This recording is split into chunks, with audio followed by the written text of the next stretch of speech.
The Red Death had long devastated the country. No pestilence had ever been so fatal or so hideous. Blood was its avatar and its seal, the redness and the horror of blood. There were sharp pains and sudden dizziness, and then profuse bleedings at the pores with dissolution. The scarlet stains upon the body, and especially upon the face of the victim, were the pest ban which shut him out from the aid and from the sympathy of his fellow men. And the whole seizure, progress, and termination of the disease were the incidents of half an hour. But the Prince Prospero was happy and dauntless, and sagacious. When his dominions were half depopulated, he summoned to his presence 1,000 hale and light-hearted friends from among the knights and dames of his court, and with these retired to the deep seclusion of one of his castellated abbeys. This was an extensive and magnificent structure, the creation of the prince's own eccentric yet august taste. A strong and lofty wall girdled it in. This wall had gates of iron. The courtiers, having entered, brought furnaces and massy hammers and welded the bolts. They resolved to leave means neither of ingress or egress to the sudden impulses of despair from without, or of frenzy from within. The abbey was amply provisioned. With such precautions, the courtiers might bid defiance to contagion. The external world could take care of itself. In the meantime, it was folly to grieve or to think. The prince had provided all the appliances of pleasure. There were buffoons, there were improvisatori, there were ballet dancers, there were musicians, there were cards. There was beauty, there was wine. All these and security were within. Without was the Red Death. It was towards the close of the 5th or 6th month of his seclusion, and while the pestilence raged most furiously abroad, that the Prince Prospero entertained his 1,000 friends at a masked ball of the most unusual magnificence. It was a voluptuous scene, that masquerade. But first, let me tell of the rooms in which it was held. There were 7, an imperial suite. In many palaces, however, such suites form a long and straight vista, while the folding doors slide back nearly to the walls on either hand, so that the view of the whole extent is scarcely impeded. Here the case was very different, as might have been expected from the Duke's love of the bizarre. The apartments were so irregularly disposed that the vision embraced but little more than one at a time.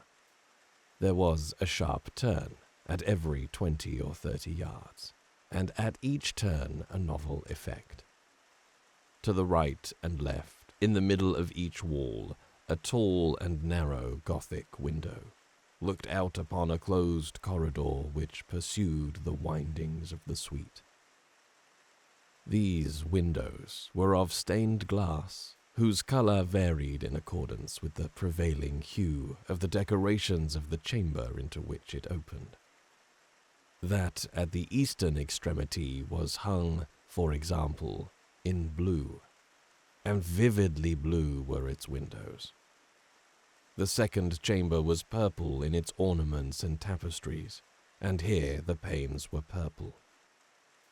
The third was green throughout, and so were the casements. The fourth was furnished and litten with orange. the 5th with white, the 6th with violet.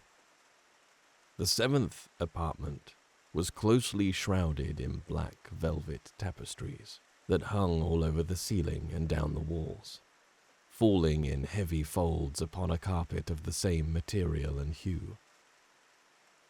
But in this chamber only, the color of the windows failed to correspond with the decorations. The panes here were scarlet, a deep blood color. Now, in no one of the 7 apartments was there any lamp or candelabrum, amid the profusion of golden ornaments that lay scattered to and fro, or depended from the roof. There was no light of any kind emanating from lamp or candle within the suite of chambers. But in the corridors that followed the suite, there stood opposite to each window a heavy tripod, bearing a brazier of fire that projected its rays through the tinted glass and so glaringly illuminated the room. And thus were produced a multitude of gaudy and fantastic appearances. But in the western or black chamber, the effect of the firelight that streamed upon the dark hangings through the blood-tinted panes was ghastly in the extreme, and produced so wild a look upon the countenances of those who entered, that there were few of the company bold enough to set foot within its precincts at all. It was in this apartment also that there stood against the western wall a gigantic clock of ebony. Its pendulum swung to and fro, with a dull, heavy, monotonous clang. And when its minute hand made the circuit of the face, and the hour was to be stricken, there came forth from the brazen lungs of the clock a sound which was clear and loud, and deep and exceedingly musical, but of so peculiar a note and emphasis, that at each lapse of an hour, the musicians in the orchestra were constrained to pause momently in their performance, to hearken to the sound.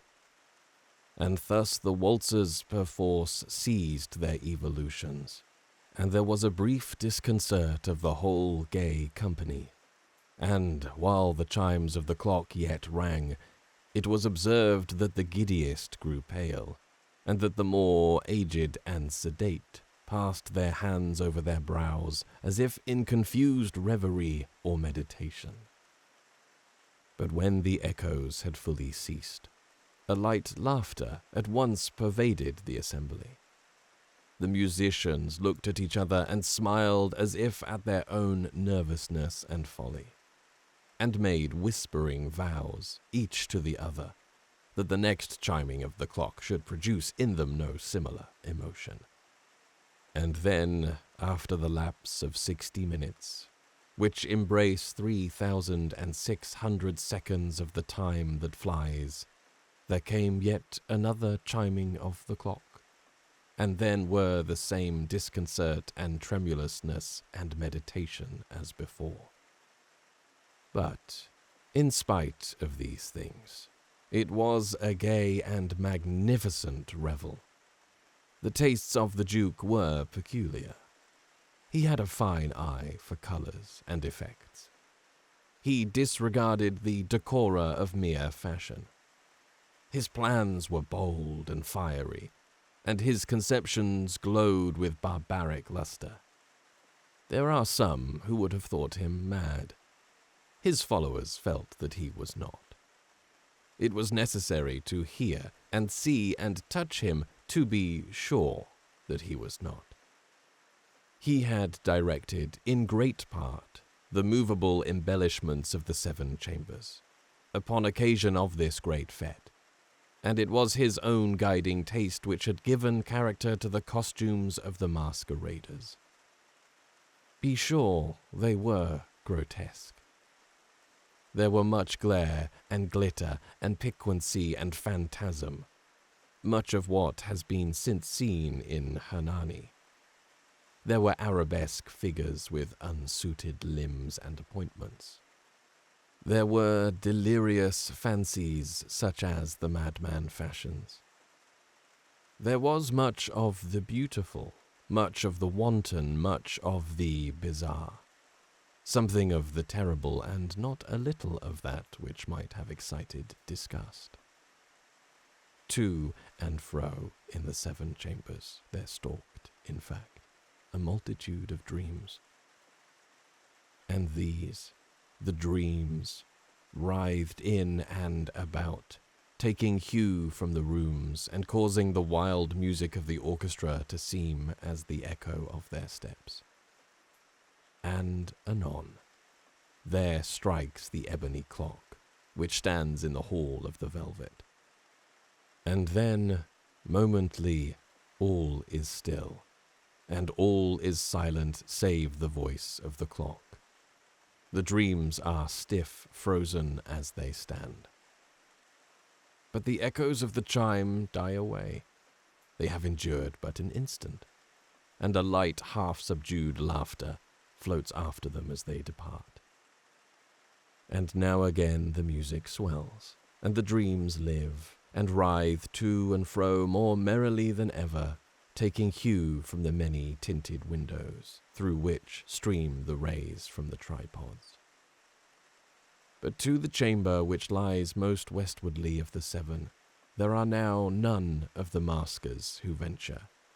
For the night is waning away, and there flows a ruddier light through the blood-coloured panes, and the blackness of the sable drapery appalls.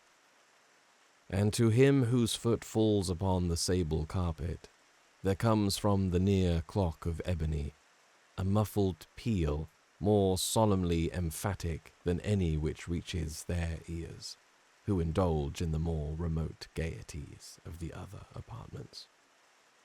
But these other apartments were densely crowded, and in them beat feverishly the heart of life, and the revel went whirlingly on until at length was sounded the 12th hour upon the clock.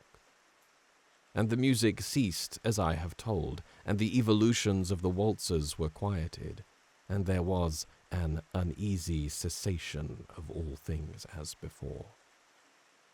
But now there were 12 strokes to be sounded by the bell of the clock.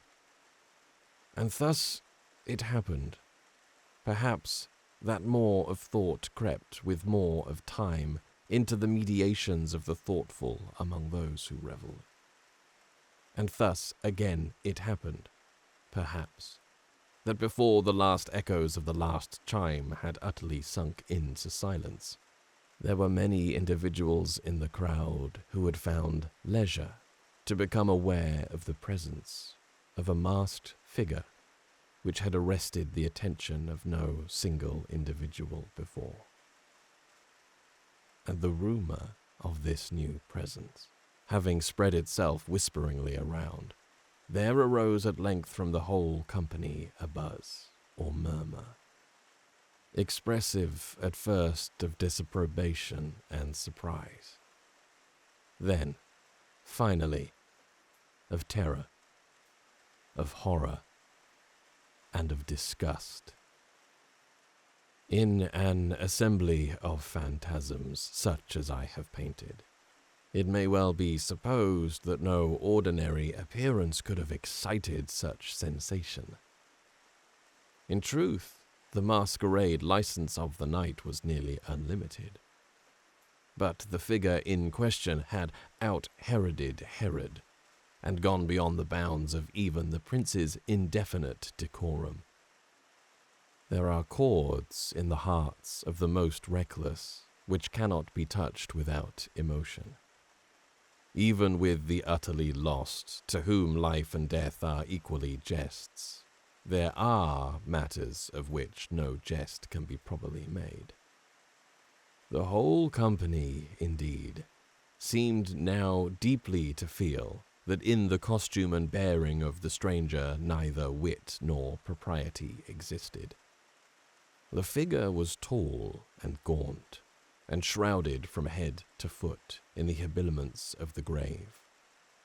The mask which concealed the visage was made so nearly to resemble the countenance of a stiffened corpse that the closest scrutiny might have had difficulty in detecting the cheat.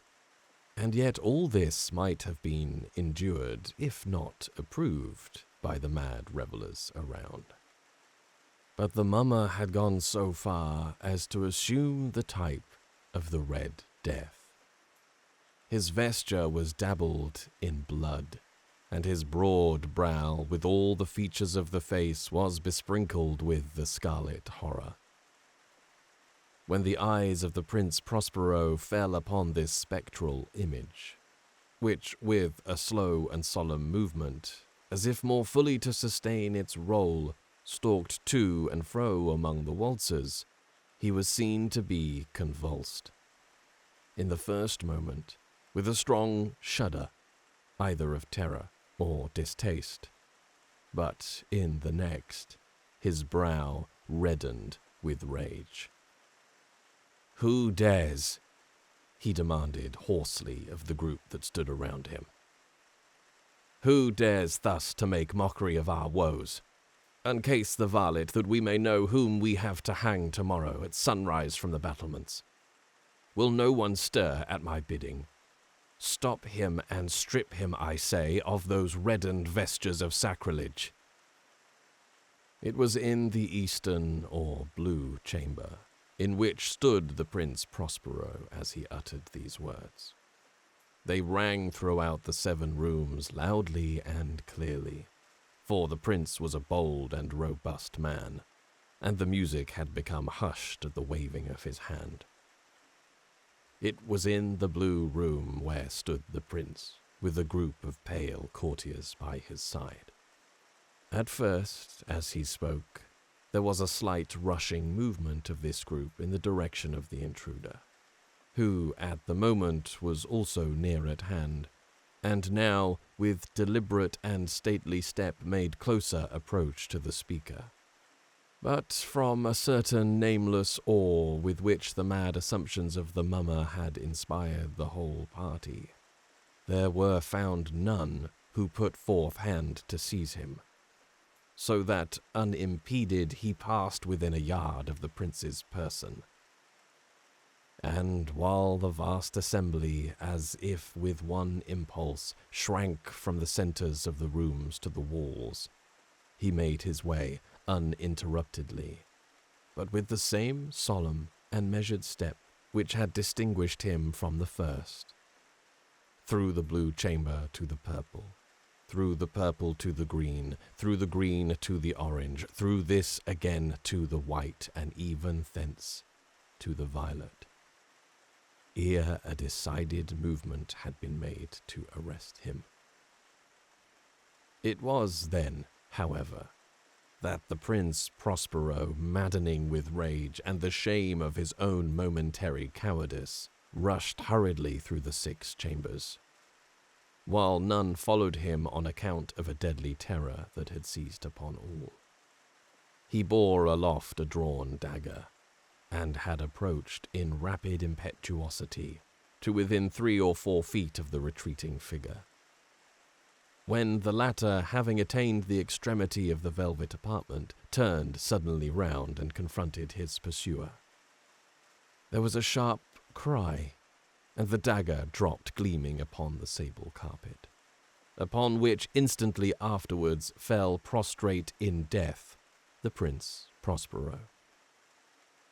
Then, summoning the wild courage of despair, a throng of the revelers at once threw themselves into the black apartment, and, seizing the mummer, whose tall figure stood erect and motionless within the shadow of the ebony clock, gasped in unutterable horror at finding the grave cerements and corpse-like mask which they handled with so violent a rudeness untenanted by any tangible form. And now was acknowledged the presence of the Red Death. He had come like a thief in the night, and one by one dropped the revelers in the blood-bedewed halls of their revel, and died each in the despairing posture of his fall. And the life of the ebony clock went out with that of the last of the gay. And the flames of the tripods expired, and darkness and decay and the red death held illimitable dominion over all.